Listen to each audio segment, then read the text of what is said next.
The following is a production of the Dallas Genealogical Society. For more information, please visit our website at dallasgenealogy.com. Good afternoon. This is Family Tree Maker Special Interest Group for the Dallas Genealogical Society. This session is being recorded. You can hear the prior recordings for the last 2 months on the Dallas Genealogical website for the Family Tree Maker Special Interest Group on its webpage. The links are there. We're going to wait. No, we're not. Which time? So let me make sure that everybody is in that needs to be in. Yep. And we will get started. Last month, we left off with dealing with Clarence and Margaret McComb, and I had questioned whether Marcus Eugene, who is our person's father, was really their child because their marriage record is in 1907, which I don't have on this tree. But anyway, the little blue line things mean that there is information on familysearch.org. However, when you click on the little blue thing, it only takes you really to trees. It doesn't take you to records. However, if you do a right click on the person's name and say open link in new window, you get a tree with his information on it.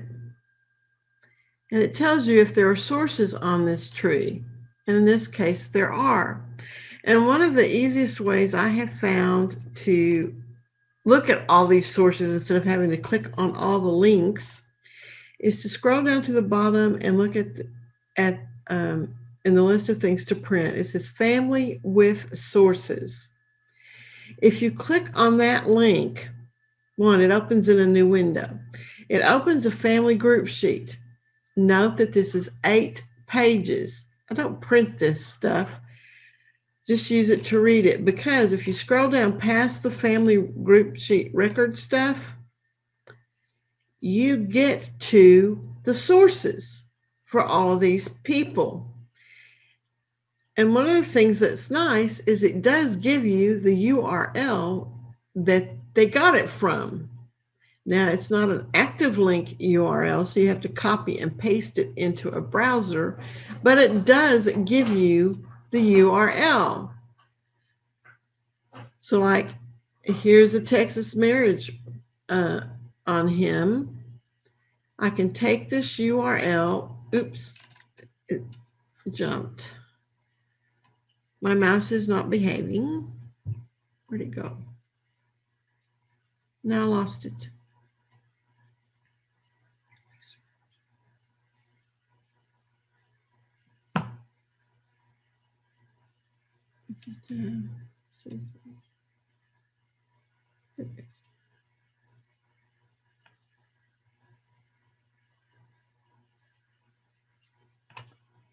And copy it, open a new window, paste it, and hopefully it will take me to the record, and it does. And there it is, 15 October 1907. Well, oops.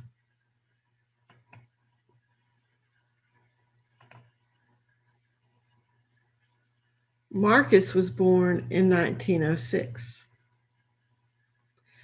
I'm going to go on and add this marriage record. You can either, you can either add it on the person page, or you can add it here on your main page. And the date was 15 October 1907.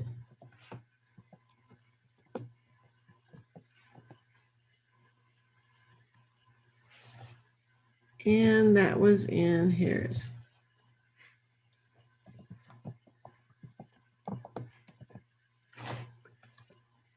Since I'd already entered that, it's populating and will show up at the top of my list. Marcus was born almost a full year before they got married. He does not show up on any census record with this couple.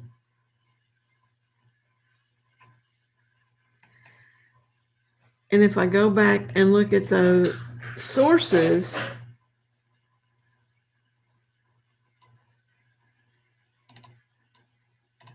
if you scroll down far enough, you have record sources for each person as they're being entered. Here's Marcus's sources. He's on the 1940 census because he's married already. He's on the 1942 census, draft registration cards. We already have these records. And he's in the Texas Death Index, birth index for his daughter.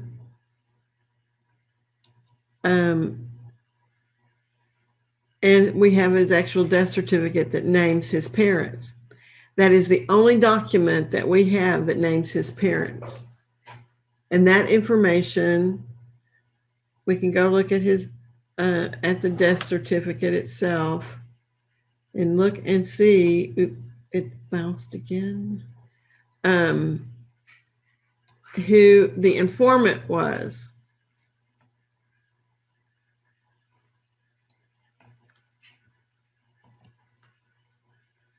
Here again, I'm going to open it in a new window.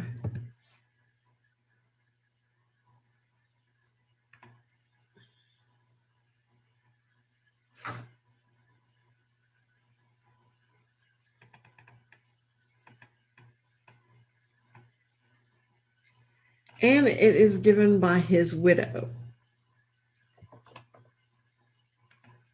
It is not being given by anybody other than so she only put down what she was told.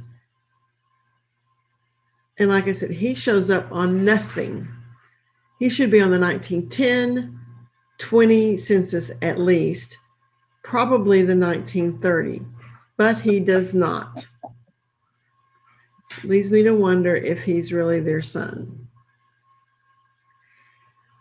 It will require a lot of research to do that, and at some point, I'm going to try to find somebody to do DNA because I don't think that he is really a Lester at all. Otherwise, I've already done a little bit of looking for just the name Marcus Eugene with no surname in the census records and can find nothing. So I don't even know if Marcus Eugene was his real name.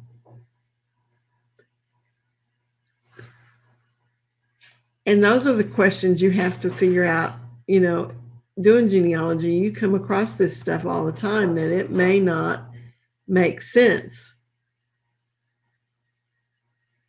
Now, it could be that Marcus was really Clarence's son, but Marguerite was not his mother. But he's not on any census at all with this couple. But I find it odd, too, that I cannot find very many census records for this couple because all I have found is the 1910. He is not on it. And it lists only one child, a daughter, being born like in late 1908. So if he is Clarence's son, where is he? I can't find any of them in 1920.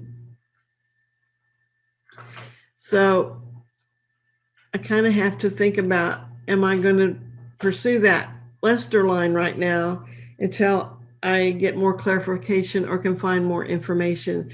And I kind of concluded I am not. So I'm going to work on the Cole line. She too has a match. And it shows up with her parents. So I'm going to open this in a new window. Let me close all these other things.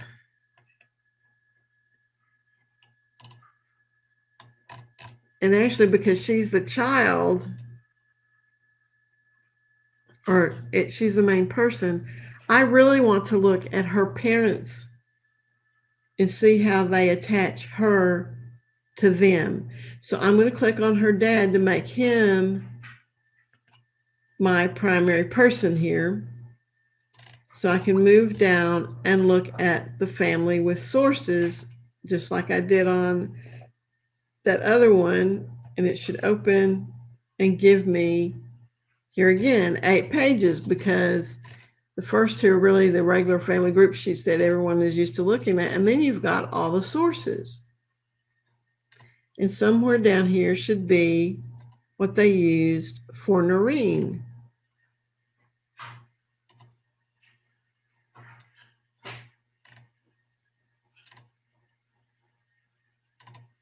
Well, it's a long way because there's siblings.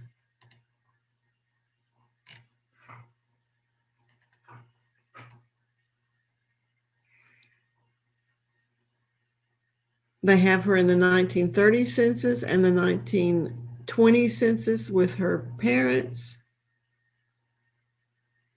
She's with her husband in 1940. And the Texas Birth Index with the birth of Georgia Jean. I can take these records and any of them and take the URL. So let me get to 19. Where's the 1930? It doesn't like me when I click on it.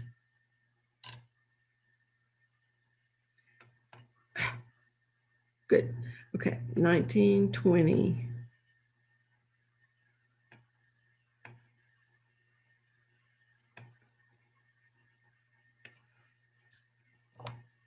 Open it in a new window. And while I'm doing this, I'm going to go on and get 1930 if I can figure out where it went.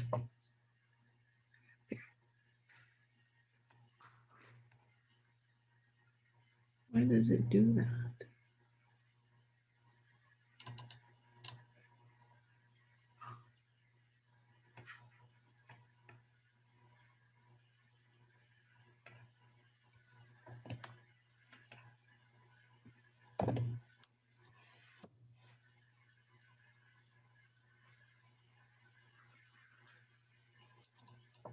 So this is the 1930.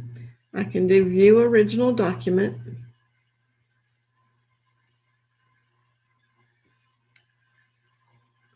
And one of the things that Family Searches started doing is they do abstract it down at the bottom for you.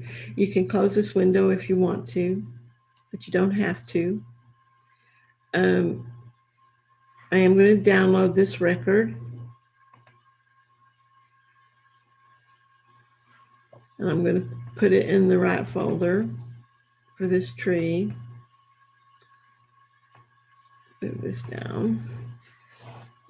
Family Search is also nice because it tells you where the census, what the census is and where it's at the top right here. So I'm going to put in Hugh Cole, because that's her dad. Family, I always use family. If it's a group, if it's just a single person, I just put their name. That way I know I'm not looking at for other people on that census record. 1930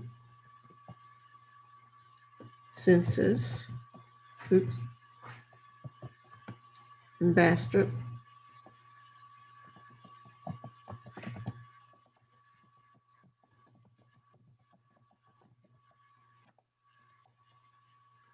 Hit save.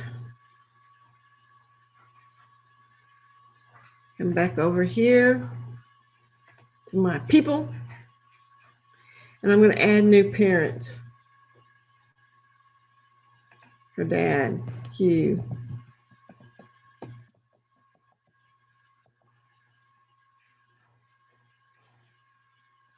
Click OK. And if you note, when I added him, the cursor automatically moves to the spot where it says birth.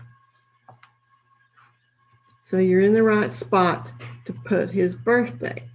Well, if you line up your index area correctly, you can get the birth date off of here, and off the census record, you can also look and see it's Louisiana is where they were all born. I'm going to come back over here, put 1885 in Louisiana. And if you notice, there's a little icon that's coming up over here saying it doesn't like this. So if you click on it, Family Tree Maker will give you what they think you should make it. And that place is linked to 2 facts. I can change them all at the same time. So I'm not having to change each one. And then because it's a census record, I'm going to go to the person tab. I'm going to add a fact. And this is a residence. If you just start typing RE, it's going to get you close to where you want to go with, or whatever it is you're wanting to add as a fact. If you type the first couple of letters, it will get you close to where the entry is that you want. If there is not something there that you want, you can add a fact. You can add any fact that you want. I don't know why Family Tree Maker didn't have certain facts like tax rolls, something that involved tax, because taxes are back in the late 1700s, early 1800s were very important. I didn't catch that. Please say that again. All right, that was funny. My Alexa decided to say something. So this is 1930 in Bastrop. And actually, because Family Tree Maker has a place authority that they have already populated, I only typed the first part of that and I got what I needed, so I can click on it. And then I'm going to add a new source, add a source. Well, is it one I already have in my list? No, I don't have 1930, so I'm going to add a new source. I'm not going to use a source template because those don't work well in JEDCOMs and in opening another software, because everybody that makes software tends to make these templates proprietary. So they kind of force you to keep the same software because your templates for your sources are going to not work in another software. So if you just add it, you don't have that problem because they're all they'll read correctly in the other program. So this is the 1930 United States Census. And that's all I'm going to put. I'm not going to put a repository or anything because census records are available in a lot of different places. And if you don't know that, I don't know how long you've been doing genealogy, but a lot of them are free. Like this is Family Search. It's free. You can get to it very easily. So I'm going to click OK. In the citation detail, I'm going to put the head of household's name, which is Hugh Cole, and I'm going to put the location.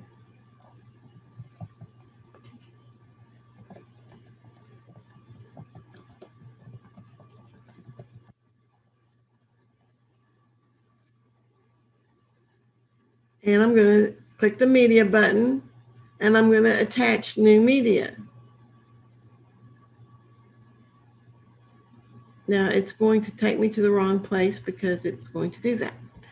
So I have to navigate to where I have the media. There we go. And there's the 1930 census. Once you have it located, if you're only dealing with one database, you probably aren't going to have to do this very often. I deal with many databases, so I'm constantly having to find the right database that I put the picture in. And so now I've added that. I'm going to click OK.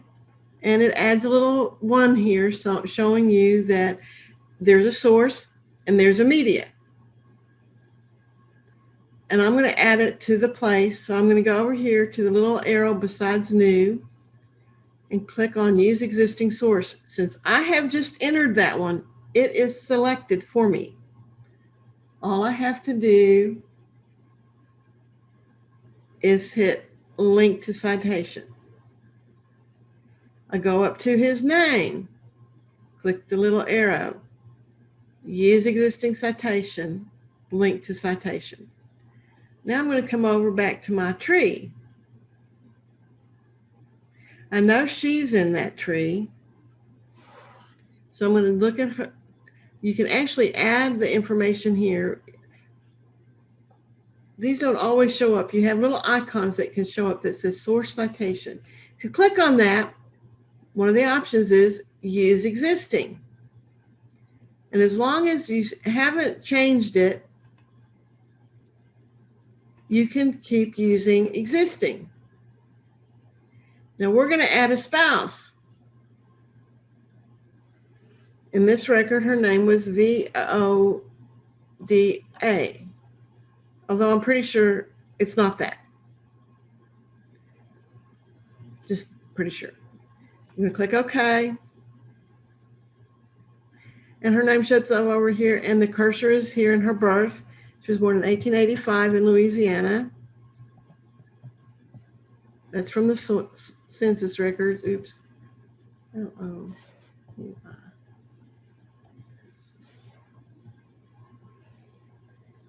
it's being rude. There we go. And you can see there's not a little icon by her name until I hover over it, and I can click on it and use existing. And like I said, I haven't changed it, so I can very quickly add that source to her. Now, they have had children. They had more than just Nora. They had Joe D. He was born in 1912. I'm going to come back to my window and click Add a Child. Joe D. Male.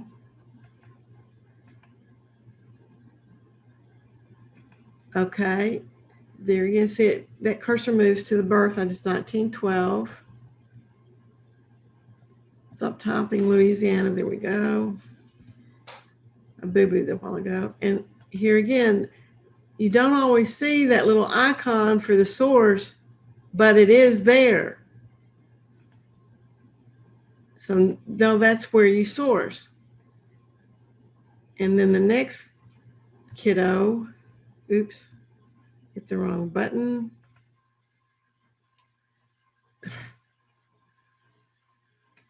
Oops, wrong way. Was Ellen.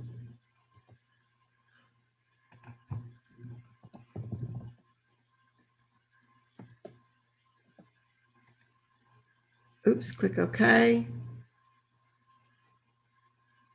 Well, where'd it go?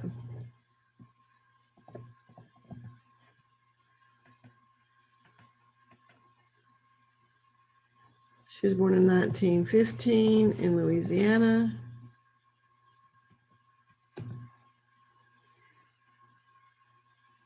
And there again, I'm going to add an existing source.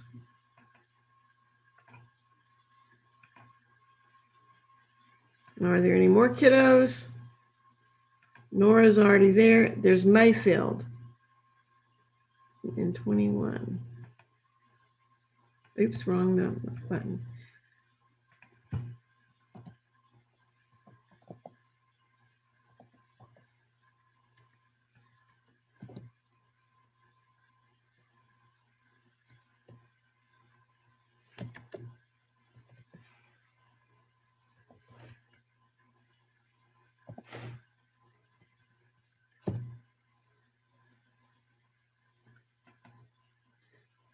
Note that out beside these will give you keyboard strokes that you can use. Control S to add a new source, Control Shift S to add existing record. So instead of clicking on that link, I put my cursor there and can do Control-Shift-S, and that same window will pop up for me to link to the citation. I'm going to go back to Hugh's record, and I'm going to copy the residence. Right mouse click and copy it. I'm going to go back to the tree, click on the spouse, go to person. I am now going to right mouse click on her and do paste. And her spouse shows up and the kids show up, and I can click on all the kids, click OK. And when I go over here, I'm going to click on Noreen. That 1930 census is showing up on Noreen. Now, while I'm here, because I don't think did I put, I didn't, yes I did. I did not put her nickname on here. So she's also known as Nora.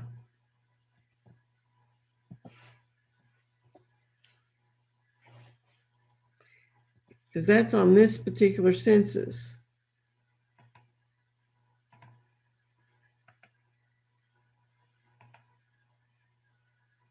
And that gets that 1920 census added.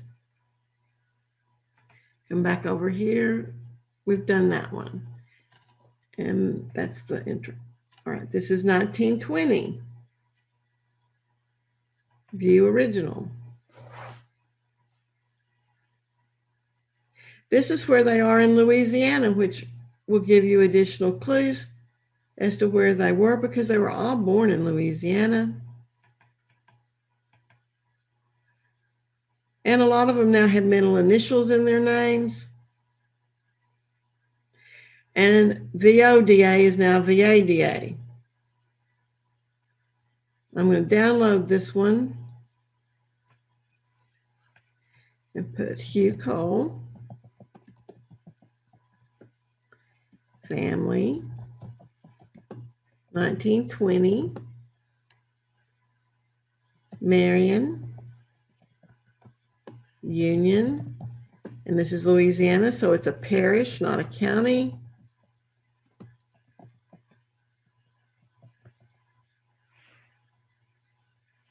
Oh, 1930, 1920 census. Save it. And come back over here. Oops, keep doing that. Come back over here to Cole. And I'm going to add a new fact, a residence, 1920, Marion,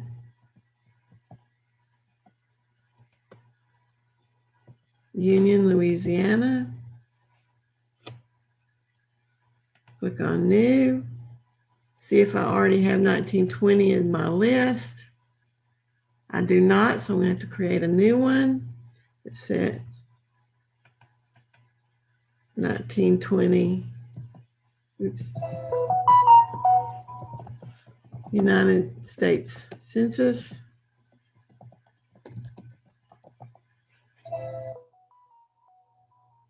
And click enter. Oops, I hit too fast. In the citation, I'm going to put Hugh M. Cole, because that is what is on the record.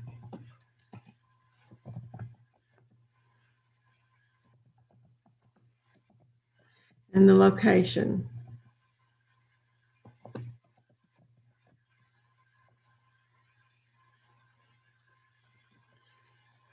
And then I'm going to click on media, attach new media, and see it's going to come up where I had the other one. And here's 1920. Oh, and I should explain the reason this has a little blue arrow thingies. All my databases are on OneDrive. So they automatically sync as soon as I put information there. It's also on my computer, but it's in the cloud. It automatically is backed up. And I can get to this information from any computer. Once it's finished, it has that little circle with a check mark in it. Anyway, so that's added to this one. I'm going to click OK. And I'm going to add it to the birth date. While it's selected, I'm going to do Control, I'm going to do the Use Existing. And as long as I haven't changed it to something else, I have that source that I can put on everything I want it to put it on. So I'm going to put it on her, and I don't have to go back over here. I don't have to go to person. I can just go here and do it. And while I'm here, I'm going to change her name to VADA, middle initial, an initial M. And it's going to bing me that says I did that. Use existing here. Joe was on that census record.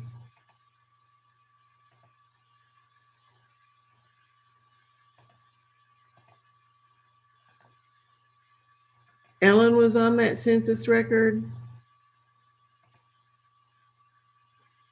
Now her middle initial, she has a middle initial of E. So I'm going to add that. And Family Tree Maker will tell me I changed that name. And you can stop showing those messages, but I leave it on because every once in a while you'll get in the wrong space and you'll realize you screwed up. So you can fix it. And Noreen was there.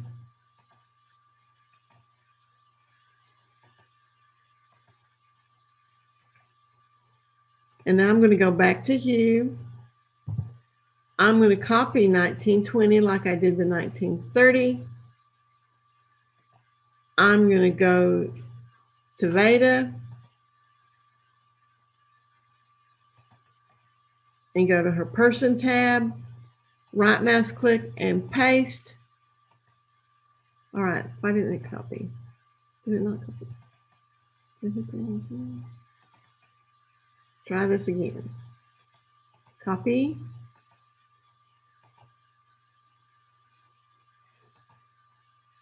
Paste.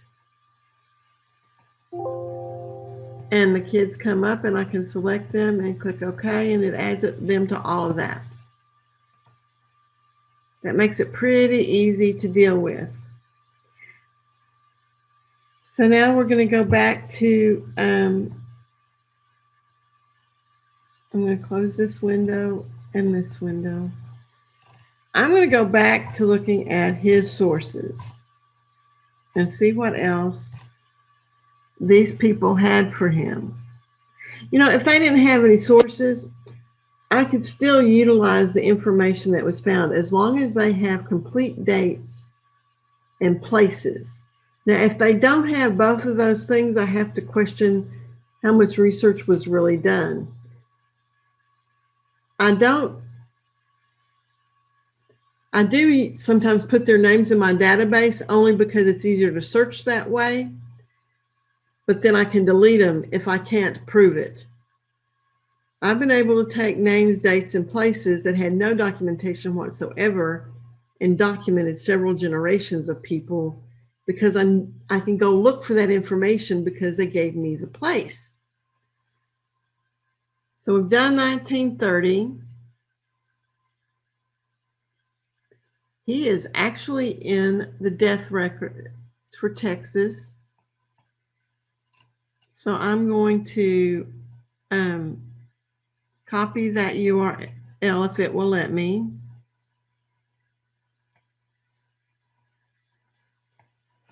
Good grief. And open that.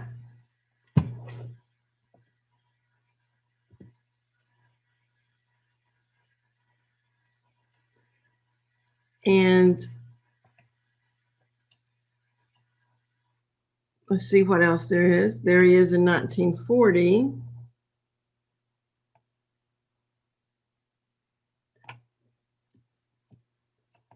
So I'm going to open that one.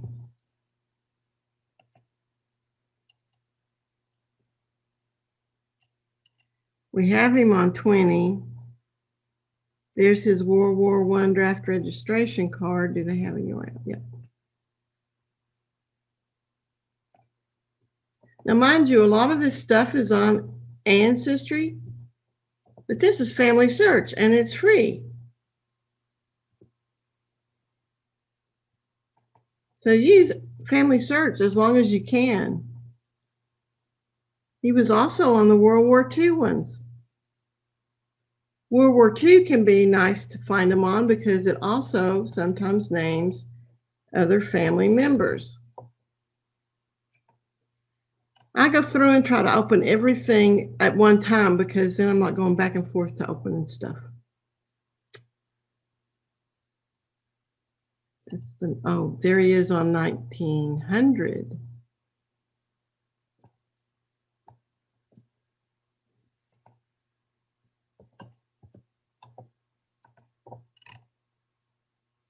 Continued on next page. Okay. There's another Texas deaths. Let's see if it's a different, there you go. Wait. See if it's a different one. Sometimes they did get duplicate sources in here. But since people can appear in searches not as a primary person, but as a parent or something, you might find them in something else.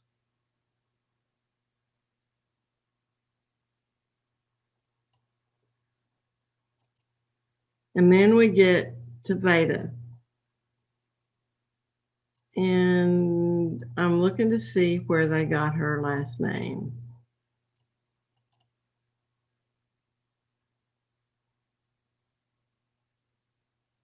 In this, probably.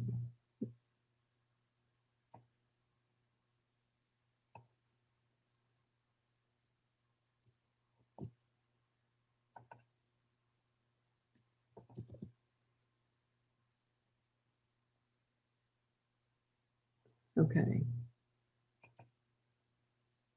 So that's the 1940. This is actually his son's death certificate. So I'm actually going to close that one because that's the same one. World War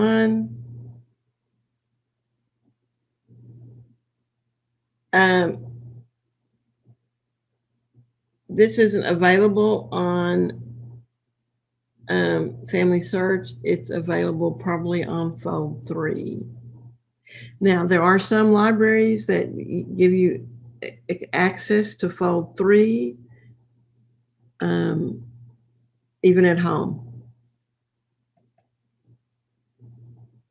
That is the 1900, and that is actually his death certificate. And it doesn't have his parents' names on it.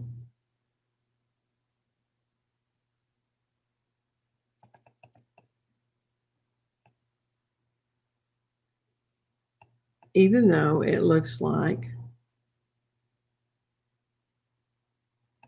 his son gave the information. He did not know who his grandparents were.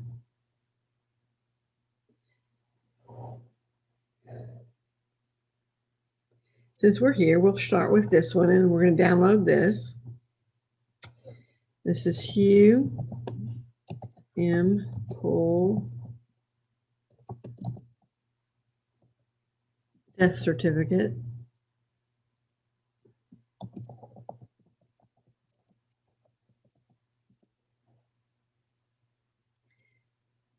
He was born December 19th, 1885. So I'm going to come back over here. I'm going to close that just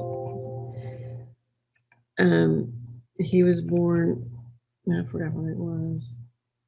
19. Well, you actually can do all of this from over here. I'm so used to going to person, place to do everything. 19 December 1885, and he died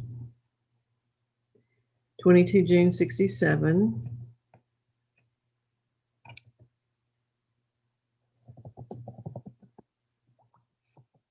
In Pasadena.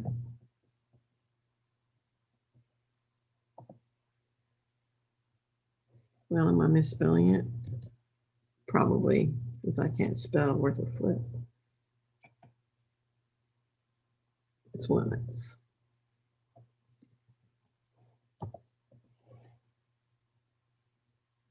And there's Harris, Texas, because that's what it is. I'm now going to add a new source.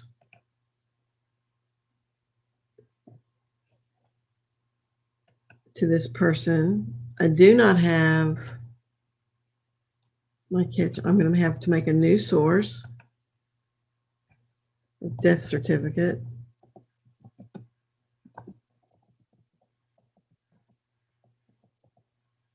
No, that's not the template. Just title. And what I put here is the name that is on the death certificate, the state, the year, and the certificate number. Because if you do not have access to an actual image, but you have access to the microfilm, that information will get you the certificate. So 39124.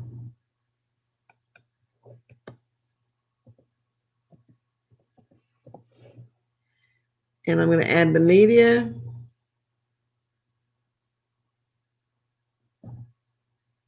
There we go. Click OK. And I'm going to add it as an existing source to his birth date and to his name. Now, we do not have a son, Hugh, unless this is Hugh.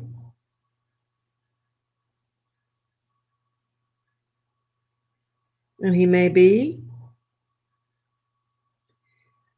I'm going to put Hugh in front of that.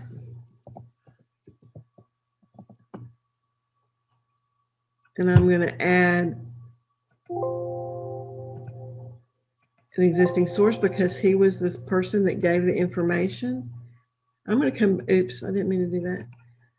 I'm going to come back over here and put in M here.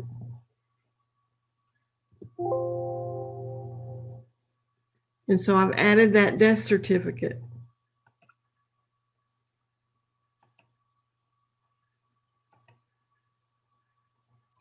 Now this is the 1900 census.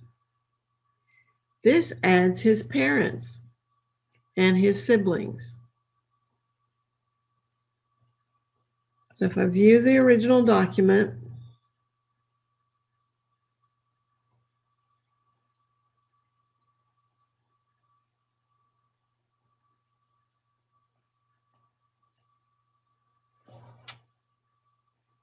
so the 1920, 30, and 1900 all have on Ancestry the abstracts down at the bottom.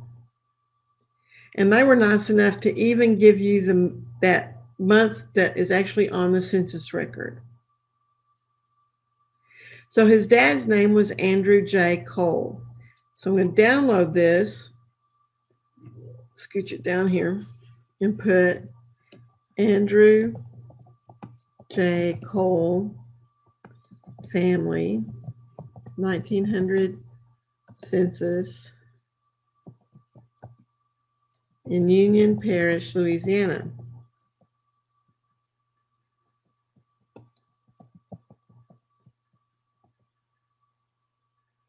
And I'm going to come back to the tree And I'm going to add his parents. So I have Andrew,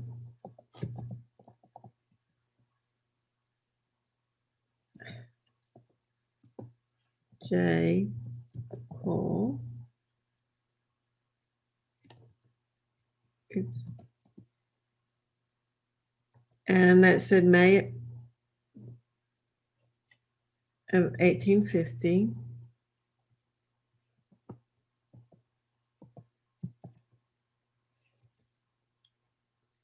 Of Alabama.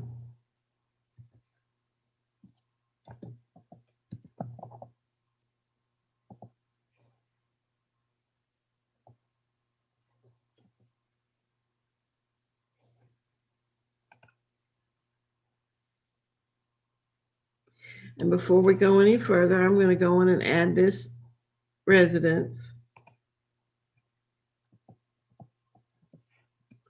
for 1900,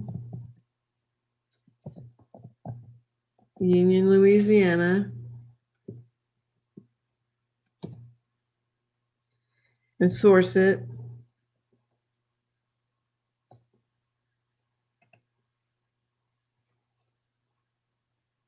If you've already added a source, you just start typing it and the drop down list will populate it.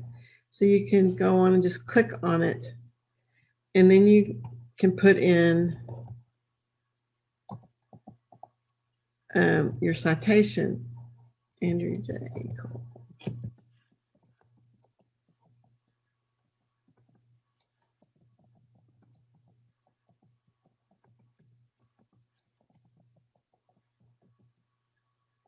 And I'm going to add the media.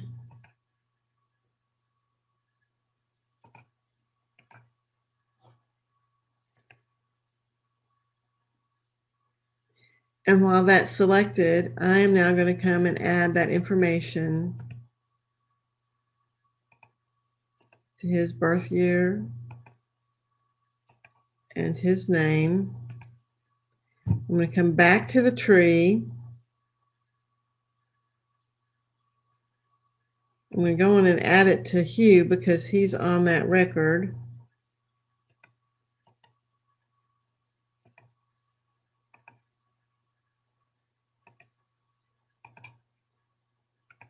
Because once I start adding people, I tend to forget to go back and add it to the person that's already there. The mother was Rachel E., born in November 55 in Louisiana.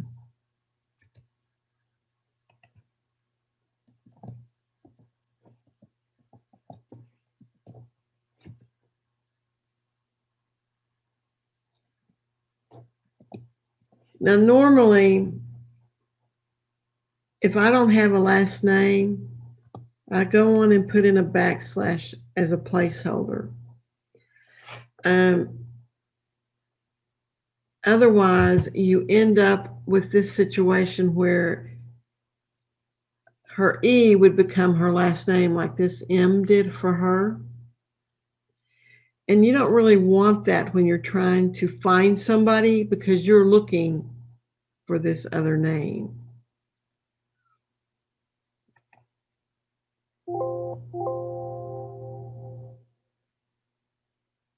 And it doesn't like that, but tough noogies. November 1855 in Louisiana.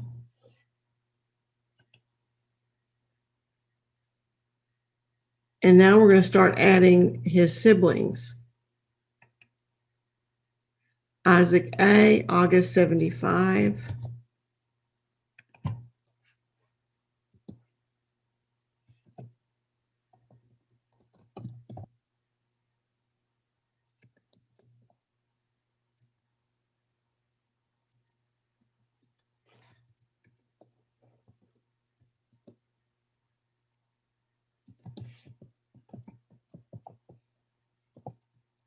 Louisiana.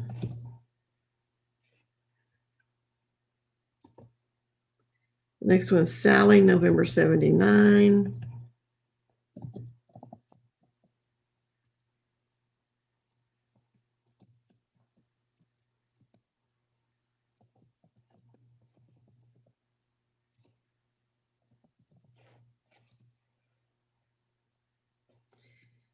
Oh, I forgot.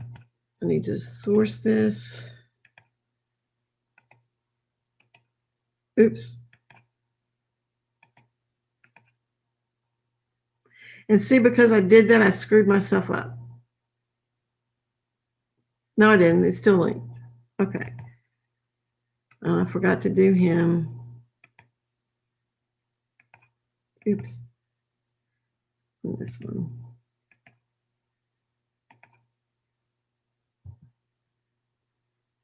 And see who's next. Sam G. March 82.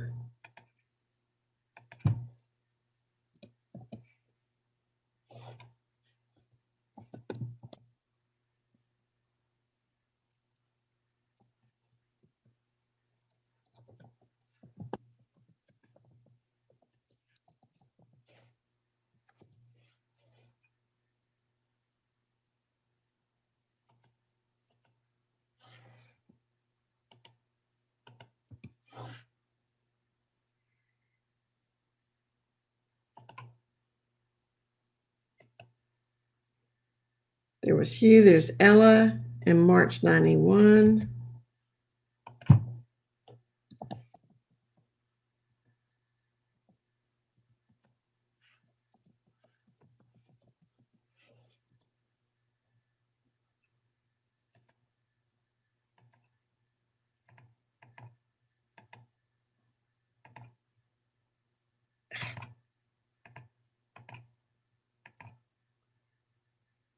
And did I do Sam yet? Let's see if there's anybody else. Victor, December 93.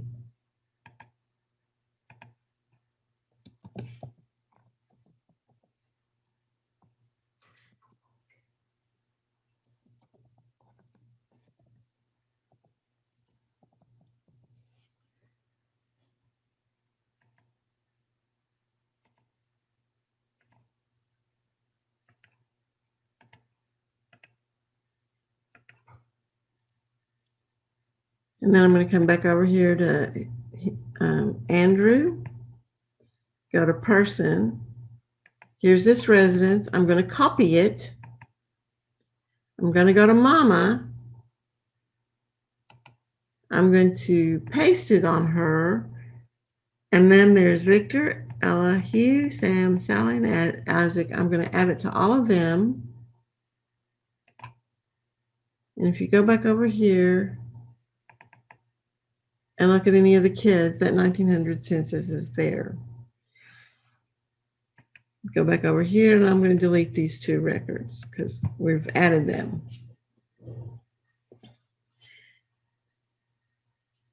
And I'm going to kind of end it there so we can ask if there are any questions. I'll be glad to ask questions. Unmute yourself and ask. And we will pick up here when we resume in January. Are there any questions? And I have a question. Okay. I accidentally added the sex as unknown. How do you change it once you've made that mistake? You just come over to, well, you can do it in more than one place. From this field, you do it right here. Okay. If you're in the person, you either, if there's a sex there, you go here and there's a click down menu here. Okay. So there's two different places really to change that. Okay. Thank you. Okay. Are there any other questions? Okay. If anybody needs any help with anything, and in between times, I'm available through my personal email at teresateteric@gmail.com. Do not email me at the SIG email because I only go out there a couple of times a month when I am sending out email.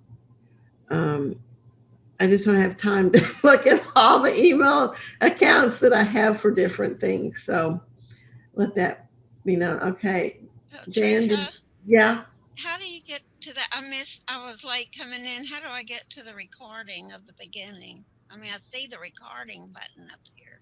Yeah, all the recordings for this, since I started doing this in October, are on the DallasGenealogy.org website through the special interest groups web pages and this one is Family Tree Maker. So I'll show you real quick. DallasGenealogy.org.